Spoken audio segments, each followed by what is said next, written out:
રાજ્યભરમાં આવતીકાલથી વરસાદનું જોર વધશે। ગાજવીજ અને ભારે પવન સાથે વરસાદની આગાહી હવામાન વિભાગે વ્યક્ત કરી છે। રાજ્યમાં આગામી 5 દિવસ દરમિયાન સાર્વત્રિક વરસાદની સંભાવનાઓ છે। દક્ષિણ ગુજરાતના ભાગોમાં ભારે વરસાદ થઈ શકે છે। હવામાન વિભાગની આગાહી પ્રમાણે આજે નર્મદા અને તાપીમાં અતિભારે વરસાદની આગાહી કરવામાં આવી છે। આ સાથે જ દાહોદ, છોટાઉદેપુર, નવસારી, ડાંગ, વલસાડ અને દમણમાં યલો એલર્ટ આપવામાં આવ્યું છે। आने वाले 7 दिनों के लिए जो गुजराती स्टेट के लिए फोरकास्ट है उसमें हम डे 1 की बात करेंगे तो आज के लिए जहां पर हैवी रेनफॉल की वार्निंग और साथ में येलो अलर्ट जारी है वो डिस्ट्रिक्ट है नवसारी, वलसाड़, दमन, दादरा नगर हवेली, सूरत, साबरकांठा, अरवली, महिसागर, दाहोद, नर्मदा और छोटाउदेपुर डिस्ट्रिक्ट शामिल है और पंचमहल डिस्ट्रिक्ट शामिल है जहां पर हैवी रेनफॉल की वार्निंग है। और कल की बात करेंगे तो कल के लिए एक्सट्रीमली हैवी रेनफॉल की वार्निंग और साथ में रेड अलर्ट जारी है। और जो डिस्ट्रिक्ट है जहां पर एक्सट्रीमली हैवी रेनफॉल की वार्निंग और रेड अलर्ट जारी है वो डिस्ट्रिक्ट है नर्मदा और तापी डिस्ट्रिक्ट। और इसके अलावा साउथ गुजरात के district heavy to very heavy rainfall की वार्निंग में कवर है। और थंडरस्टॉर्म की बात करेंगे तो आने वाले 5 दिनों के लिए गुजरात स्टेट के सारे डिस्ट्रिक्ट कवर हैं जिसमें थंडरस्टॉर्म की वार्निंग है। और फिशरमैन वार्निंग की बात करेंगे तो कल से डे 2 से लेकर डे 5 तक इंटायर गुजरात कोस्ट कवर है जिसमें फिशरमैन की वार्निंग है। और जो विंड की स्पीड होगी वो 40 से 50 और साथ में जो गस्टी विंड होगी वो 60 kmph के आसपास रहने का पूर्वानुमान है।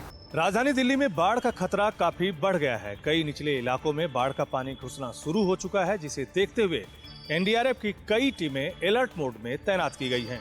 दिल्ली में यमुना का जलस्तर खतरे के निशान से काफी ऊपर जा चुका है। अभी यमुना का जलस्तर 207 मीटर तक पहुंच चुका है जो कि खतरे के निशान से 1.25 मीटर ज्यादा है। यमुना में लगातार बढ़ रहे पानी की वजह से दिल्ली के निचले इलाके में बाढ़ का खतरा पैदा हो गया है जिसे देखते हुए एनडीआरएफ की 4 टीमें तैनात की गई हैं। इतना ही नहीं, इस खतरे को देखते हुए डूब वाले इलाकों से लोगों को निकालकर सुरक्षित स्थानों पर पहुंचाया गया है। दरअसल उत्तर भारत में हो रही लगातार बारिश और हरियाणा के हथनी कुंड बैराज से करीब 2.25 लाख क्यूसेक पानी छोड़े जाने की वजह से दिल्ली में बाढ़ का खतरा पैदा हो गया है। इस बीच चिंता बढ़ाने वाली बात यह है कि मौसम विभाग की तरफ से दिल्ली और एनसीआर के लिए अगले 2 दिनों तक के लिए बारिश का ऑरेंज अलर्ट जाहिर किया गया है। उत्तर भारत में वरसादे काळो कहर वरसाव्यो छे। ज्यां जुओ त्यां भूस्खलन अने पूરની સ્થિતિ છે। તેવામાં કેદારનાથ ગયેલા યાત્રિકો ફસાયા છે। ભગવાન ભોળાનાથના દર્શન કરવા માટે અનેક શ્રદ્ધાળુઓ કેદારનાથ જતા હોય છે ત્યારે સૌરાષ્ટ્રના 47 જેટલા શ્રદ્ધાળુઓ યાત્રા પર ગયા અને ત્યાં ખરાબ હવામાનના કારણે ફસાયા છે। મળતી જાણકારી પ્રમાણે 47 જેટલા શ્રદ્ધાળુઓ ગૌરી કુંડ નજીક ફસાયા છે। ખરાબ હવામાનના કારણે રસ્તાઓ બંધ થયા જેથી હોટલમાં રોકાવા તેઓને મજબૂર થવું પડ્યું છે જેમાં મોટાભાગના રાજકોટ, મોરબી અને જામનગરના શ્રદ્ધાળુઓ છે। તેઓ મદદ માટે સરકાર પાસે અપેક્ષા રાખી રહ્યા છે। કેદારનાથમાં ફસાયેલા શ્રદ્ધાળુઓએ સરકાર પાસે મદદ માંગી છે। તંત્ર વહેલી તકે તેમની મદદ કરે તેવી અપેક્ષા રાખી રહ્યા છે। અમદાવાદની સક્રી તળાવમાં ડૂબી જતા 3 યુવાનના મોતને લઈને રાજકારણ ગરમાયું। વિપક્ષે એએમસીની બેદરકારી ઉપર ઉઠાવ્યા સવાલ। સરખેજ વિસ્તારમાં આવેલ સક્રી તળાવમાં 4 યુવક કોર્પોરેશનની પાણીમાંથી ગંદકી કાઢવાની બોટ લઈને અંદર ગયા હતા। જોકે ચોથો યુવક થોડી વારમાં જ બોટમાંથી ઉતરી ગયો હતો જ્યારે બાકીના 3 યુવાન બોટમાં અંદર ગયા હતા। આ દરમિયાન બોટ ઊંધી વળી જતા ત્રણેય યુવકના ડૂબવાથી મોત થયા હતા જેને લઈને હવે વિપક્ષ મેદાને આવી ગયું છે।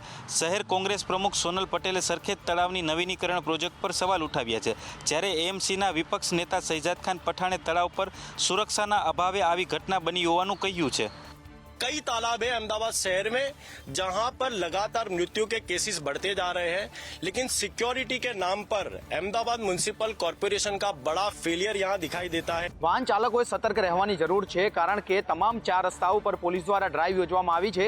નિયમોનું ઉલ્લંઘન કરવા બદલ કાર્યવાહી થઈ શકે છે। ગુજરાત પોલીસ વિભાગ દ્વારા રાજ્યમાં કાયદો અને વ્યવસ્થા જાળવવા માટે એક મહત્વપૂર્ણ નિર્ણય લેવામાં આવ્યો છે। ગુજરાત પોલીસ દ્વારા આજથી આ ડ્રાઈવની શરૂઆત કરાઈ છે। પોલીસ વિભાગ દ્વારા નંબર પ્લેટ વગરની અને કાળા કાચવાળી ગાડીઓ સામે કાર્યવાહી કરવામાં આવી રહી છે। પોલીસ વિભાગના જણાવ્યા અનુસાર નંબર પ્લેટ વગરની અને કાળા કાચવાળી ગાડીઓ ઘણી વખત ગુનાહિત પ્રવૃત્તિમાં વપરાતી હોય છે અને ગુનેગારોને ઓળખવામાં અવરોધરૂપ બનતી હોય છે। આ ખાસ ડ્રાઈવનો આદેશ ઉચ્ચ અધિકારીઓ દ્વારા આપવામાં આવ્યો છે। જો કોઈ વાહન માલિક નિયમોનું ઉલ્લંઘન કરશે તો દંડ અને કાનૂની કાર્યવાહીનો સામનો પણ કરવો પડી શકે છે। આ ઝુંબેશનો ઉદ્દેશ્ય માત્ર દંડ વસૂલવાનો નથી પરંતુ લોકોમાં કાયદા પ્રત્યે જાગૃતિ ફેલાવવાનો અને રાજ્યમાં સુરક્ષાનું વાતાવરણ જાળવવાનો છે। ગુજરાત પોલીસ દ્વારા આજથી શરૂ થયેલી આ ડ્રાઈવ 17 સપ્ટેમ્બર સુધી રાજ્યભરમાં ચાલવાની છે અને તેમાં કાયદો અને વ્યવસ્થાનું પાલન થાય તેની પણ જવાબદારી જોવાની છે. ગુજરાતમાં દારૂબંધીના પોલીસ કર્મીએ જ લીરેલીરા ઉડાવ્યા હોવાનો બનાવ વડોદરાથી સામે આવ્યો છે. નશામાં ધૂત પોલીસ કર્મીએ તમાશો કર્યો. વરણામાં પોલીસ સ્ટેશનના હેડ કોન્સ્ટેબલ અમિત પરમારે પોતાની જ સોસાયટીમાં નોકરી પૂરી કર્યા બાદ દારૂ પીધેલી હાલતમાં આવી સ્થાનિકો સાથે ગાળાગાળી કરી ઝઘડો કર્યો હતો, જેનો વિડીયો કોઈ સ્થાનિકે બનાવી સોશિયલ મીડિયામાં વાયરલ કર્યો હતો. એ બાદ પોલીસ સ્ટેશન લઈ જવામાં આવતા ત્યાં પણ ગાળાગાળી કરી નશાની હાલતમાં ઉબાડો કરી પોલીસ સ્ટેશનને માથે લીધું હતું અને પીઆઈ અને પીએસઆઈની સામે જ ધમકી આપી હોવાનો પણ સ્થાનિકોએ આક્ષેપ કર્યો છે. હેડ કોન્સ્ટેબલે અગાઉ પણ 1 મહિના પહેલાં નશાની હાલતમાં એક અકસ્માત સર્જ્યો હતો. એ સમયે પોલીસમાં ફરિયાદ નોંધાવતા પીઆઈ અને પીએસઆઈની વિનંતીથી કેસ પાછો ખેંચી સમાધાન કર્યું હોવાનું સ્થાનિકોએ જણાવ્યું હતું.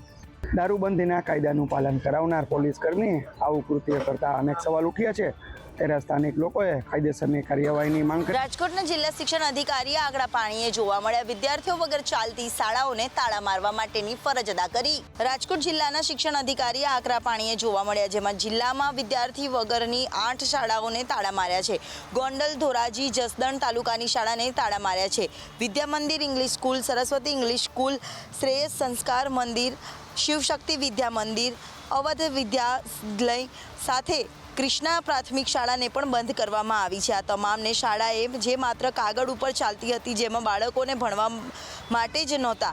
જો કે રાજકોટ જિલ્લા શિક્ષણ અધિકારી દ્વારા સખ્ત કાર્યવાહી કરવામાં આવી છે. પૈસા વગર ચાલતી લાલસામાં સ્કૂલોની આવી હતી, તેને ખંભાતી તાળા મારીને કડક કાર્યવાહી કરવામાં આવી. અમદાવાદમાં પ્રાથમિક સુવિધા ન મળતા જનતાએ રોડ બ્લોક કર્યો. એએમસીના કોર્પોરેટરોને રજૂઆત કરવા છતાં સમસ્યાનું નિરાકરણ નહીં આવતા હલ્લાબોલ.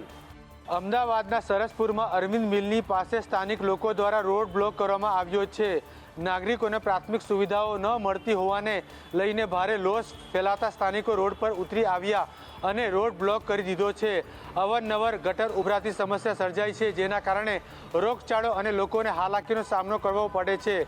મ્યુનિસિપલ કોર્પોરેશન અને કોર્પોરેટરોને જાણ કરવા છતાં તેઓએ કોઈપણ પ્રકારની કાર્યવાહી કરતા નથી. સ્થાનિક રોડ પર ઉતરી વિરોધ નોંધાવ્યો છે. ચાલીઓમાં રહેતા સ્થાનિકો રોડ પર ઉતરી આવ્યા અને વાહન વ્યવહાર પણ બંધ કરાવી દીધો હતો, જેને કારણે ટ્રાફિક જામની પણ સમસ્યા સર્જાઈ હતી.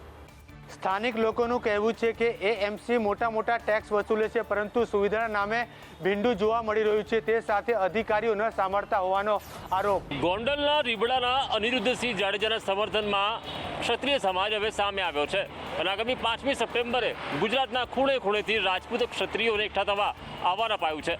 રાજકોટના રીબડામાં 37 વર્ષ જૂના પોપટ લાખા સોરઠિયા હત્યા કેસમાં અનિરુદ્ધસિંહ જાડેજાને સમર્થન આપવા ક્ષત્રિય સમાજે શક્તિ પ્રદર્શનની તૈયારી શરૂ કરી છે.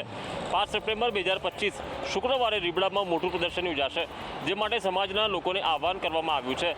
આ કેસમાં અનિરુદ્ધસિંહને 18 વર્ષની સજા ભોગવ્યા બાદ માફી રદ કરાતા સોશિયલ મીડિયામાં ભારે રોષ વ્યક્ત થયો છે. સમાજનું માનવું છે કે 37 વર્ષ જૂના કેસમાં સજા માફી રદ કરવી અન્યાય છે. સોશિયલ મીડિયામાં અનિરુદ્ધસિંહના સમર્થનમાં પોસ્ટરો અને પોસ્ટ વાયરલ થઈ રહી છે, જેમાં સુપ્રીમ કોર્ટથી રાહત ન મળવાનું દુઃખ પણ વ્યક્ત કરવામાં આવ્યું છે. જ્યારે સર્વોચ્ચ અદાલત સુધીના ચુકાદા આવી ગયા હોય ત્યારે તેને કાનૂની રીતે પડકારવાને બદલે શક્તિ પ્રદર્શન કરી કોઈ મેસેજ આપવાનો પ્રયાસ થઈ રહ્યો હોય તેવું લાગી રહ્યું છે. 91 વર્ષ જૂનો લાલ દંડા સંઘ આજે દાંતા વિસ્તારમાં પહોંચતા દાંતા રાજવી દ્વારા સંઘનું સ્વાગત કરાયું. આવતીકાલે આ સંઘ અંબાજી ખાતે પહોંચશે.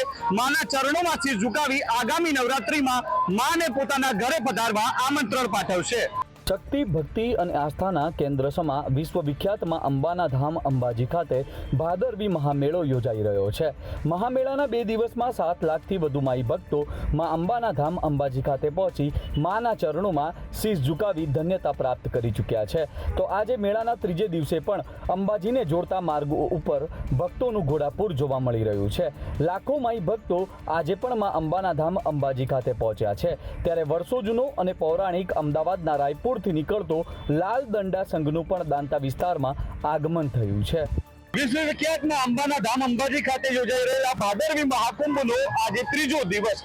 3જા દિવસે આ મેળામાં લાખો માઈ ભક્તો અંબાજી પહોંચ્યા.